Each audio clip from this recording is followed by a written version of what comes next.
ആരാധകരുടെ പ്രിയ ഗായികയാണ് ശ്വേതാ മോഹൻ.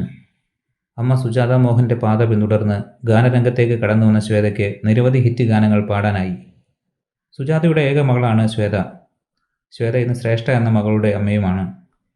അശ്വിൻ എന്നാണ് ശ്വേതാ മോഹൻ്റെ ഭർത്താവിൻ്റെ പേര്. പഠനകാലത്ത് അശ്വിൻ്റെ സഹോദരി ആരതിയുടെ അടുത്ത സുഹൃത്തായിരുന്നു ശ്വേത. ഈ പരിചയമാണ് പിന്നീട് പ്രണയത്തിലേക്കും വിവാഹത്തിലേക്കും എത്തിയത്. അശ്വിനെക്കുറിച്ചും അമ്മ സുജാതയെക്കുറിച്ചും സംസാരിക്കുകയാണ് ശ്വേത ഇപ്പോൾ. ഭർത്താവ് തനിക്ക് ഏറ്റവും വലിയ പിന്തുണ നൽകുന്ന ആളാണെന്ന് ശ്വേത പറയുന്നു. ഭർത്താവിൻ്റെ മാതാപിതാക്കളും എന്നെ വളരെയധികം പിന്തുണയ്ക്കുന്നു. എല്ലാ പെൺകുട്ടികൾക്കും അവരുടെ ഭർത്താവിനെക്കുറിച്ചും വീട്ടുകാരെക്കുറിച്ചും ഇങ്ങനെ പറയാൻ സാധിക്കട്ടെ എന്ന് ഞാൻ ആഗ്രഹിക്കുന്നു. അങ്ങനെയെങ്കിൽ ലോകം വളരെയധികം പുരോഗമിക്കുമെന്നും ശ്വേതാ മോഹൻ ചൂണ്ടിക്കാട്ടി. അശ്വിൻ്റെ സഹോദരിയുമായി അടുത്ത സൗഹൃദം തനിക്കുണ്ടായിരുന്നെന്ന് ശ്വേത പറയുന്നു. പഠനകാലത്തുണ്ടായ ഒരു സംഭവത്തെക്കുറിച്ചും ശ്വേത സംസാരിച്ചു. ഒരു സംഗീത മത്സരം ഉണ്ടായിരുന്നു. അതിനായി തയ്യാറെടുപ്പ് നടത്തി. ഞാൻ നന്നായി പാടി. സമ്മാനം ലഭിക്കുമെന്ന് കരുതി. സമ്മാന പ്രഖ്യാപനം കേൾക്കാനിരുന്നു. 3ാം സമ്മാനം ഒരാൾക്ക് ലഭിച്ചു. എൻ്റെ കൂടെ ആരതിയും അന്നുണ്ട്. 1ാം സമ്മാനമോ 2ാം സമ്മാനമോ ഞങ്ങൾ ഉറപ്പിച്ചു.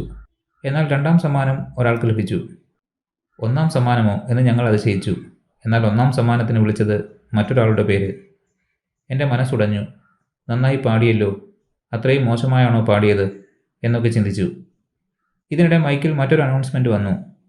ഈ 3 പേർക്കുമാണ് സമ്മാനം. പക്ഷേ ഇവിടെ പാടിയവരിൽ നല്ല ഭാവിയുള്ളവരുണ്ടെന്ന് പറഞ്ഞ് 10 പേരുടെ പേര് അവർ എടുത്തു പറഞ്ഞു. ആ ലിസ്റ്റിൽ പോലും ഞാനില്ല.